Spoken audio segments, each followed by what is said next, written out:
Udah. Dahur. Assalamualaikum warahmatullahi wabarakatuh. Waalaikumsalam warahmatullahi wabarakatuh. Alhamdulillah kita dapat bertemu di pertemuan pekan ini, walaupun dalam keadaan daring ya. Bagaimana kabarnya kalian? Alhamdulillah baik, Bu. Bu absen dulu ya. Amiratul Nafisya. Hadir. Eka. Hadir, Bu. Hanza. Hadir. Husnul Khotimah. Hadir, Bu. Lintang. Hadir. Alhamdulillah, di pekan ini kita memasuki materi tentang sholat berjamaah. Di sini ketika sholat fardu kebanyakan sholat jamaah atau sendiri-sendiri anak-anaknya? Sendiri. Sendiri. Oke, tapi alangkah lebih baiknya kita sholat berjamaah ya, karena pahalanya berkali-kali lipat. Di sini ada yang pernah menjadi imam atau seringnya jadi makmum? Makmum, Bu. Oh, makmum. Ya, mari kita mulai materinya ya.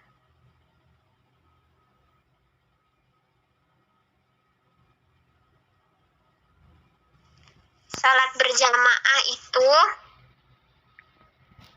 lebih baik daripada sholat sendiri-sendiri dan pahalanya 27 kali lipat.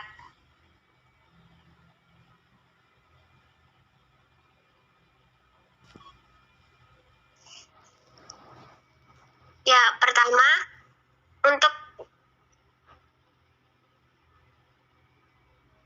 dalam materi hari ini, tujuan yang kita capai adalah yaitu standar kompetensi, memahami tata cara sholat jamaah, dan kompetensi dasarnya yaitu menjelaskan pengertian sholat jamaah dan mempraktikkan sholat jamaah.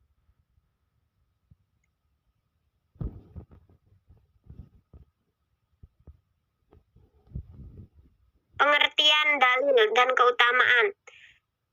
Nah, Allah telah memerintahkan kita untuk sholat berjamaah. Tentunya terdapat banyak ganjaran di sana atau pahala yang sangat besar.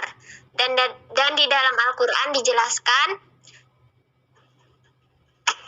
maupun dalam hadis. Dan ini salah satu hadis yang menjelaskan keutamaan sholat berjamaah, yaitu sholatul jamaah afdalu min sholatil fardhi bi sab'i wa isrina darajah, yang artinya Rasulullah Shallallahu Alaihi Wasallam bersabda, sholat jamaah lebih utama dari sholat sendirian dengan 27 derajat.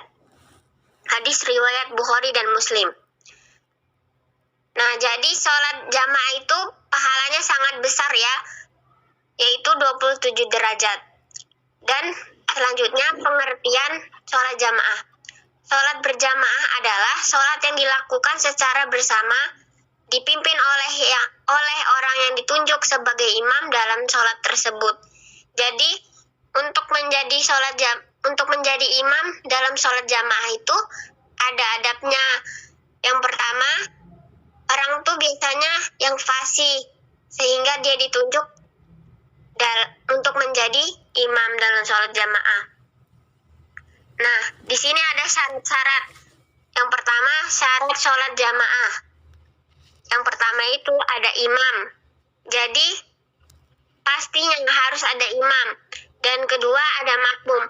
Jika tidak ada keduanya, maka disebut sholat sendirian atau sholat munfarid. Yang ketiga, dikerjakan dalam satu tempat. Nah, jadi kalau kita ingin sholat berjamaah tapi di ruang berbeda walaupun ruangannya bersebelahan, maka itu dianggap tidak sah. Yang keempat, sholat makmum mengikuti atau sesuai dengan salatnya imam. Jadi seorang makmum itu harus mengikuti imamnya, maupun dalam keadaan salah, seandainya imamnya lupa, tetap harus diikuti. Nanti diberi peringatan seperti untuk menepuk tangan untuk mengingatkan imam ketika lupa. Jadi apapun gerakan imam harus diikuti. Nah, syarat imam untuk menjadi imam yaitu beragama Islam. Yang kedua, sudah baligh. Dan yang ketiga, fasih dan hafal bacaan sholat. Lalu, suci dari hadas besar dan kecil. Nah, selanjutnya, syarat menjadi makmum. Yang pertama, berniat mengikuti imam. Jadi, seorang makmum itu tidak boleh mendahului imamnya. Karena itu, sebuah termasuk dosa. Yang kedua, tidak mendahului gerakan imam. Dan yang ketiga, berada di belakang imam. Jadi, posisi seorang makmum itu atau orang yang mengikuti imam dalam sholat jamaah itu posisinya di belakang imam. Tidak boleh di depannya. Kecuali ada suatu kondisi ketika imam dan makmum hanya berdua, maka itu posisinya berjajar. Tetapi ketika posisi imam untuk jamaah wanita, maka itu imam di tengah-tengah para jamaah pada barisan pertama.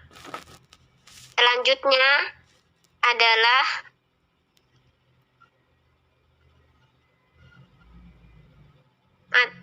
slide selanjutnya yaitu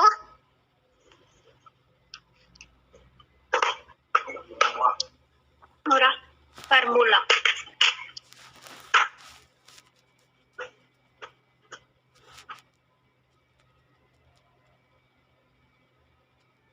Bisa dikerjakan secara berjamaah. Nah, di sini ada beberapa sholat yang bisa dikerjakan secara berjamaah. Jadi ada sholat fardu, yaitu sholat subuh, zuhur, asar, maghrib, dan isya. Sholat Jumat. Nah, sholat Jumat ini dikerjakan secara berjamaah. Ia pun tidak bisa dikerjakan sendirian, harus berjamaah. Salat tarawih. Selanjutnya salat Idul Fitri dan Idul Adha. Salat jenazah. Yaitu salat istisqa. Salat meminta hujan. Dan juga salat gerhana matahari dan bulan. Salat witir. Nah, dari materi salat jamaah ini,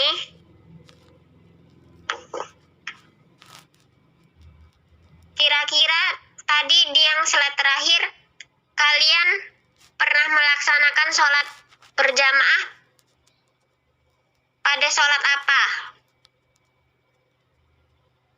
Pernah sholat gerhana secara berjamaah tidak?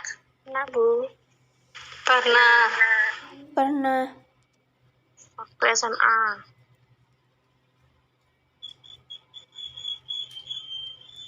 Ada yang ditanyakan? Cukup, Bu. Tidak, Bu.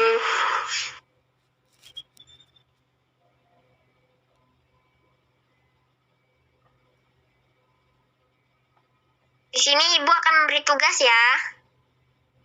Baik, Bu. Nanti kalian praktik sholat jamaah, pilih salah satu. Atau contohnya setiap anak memilih sholat jamaah, apakah dia memilih sholat fardu atau sholat witir atau sholat idul adha. Lalu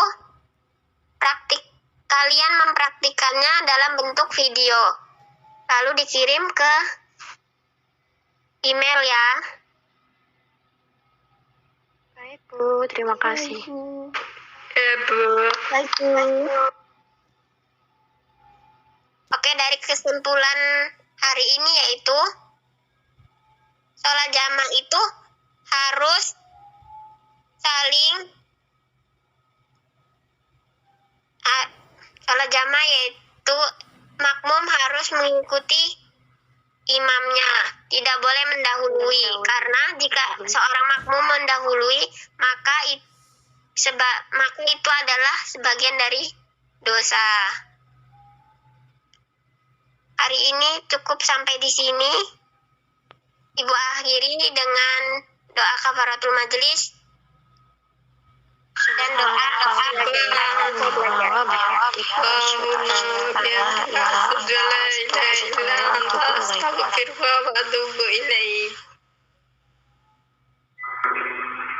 Assalamualaikum warahmatullahi wabarakatuh. Waalaikumsalam Waalaikumsalam warahmatullahi wabarakatuh.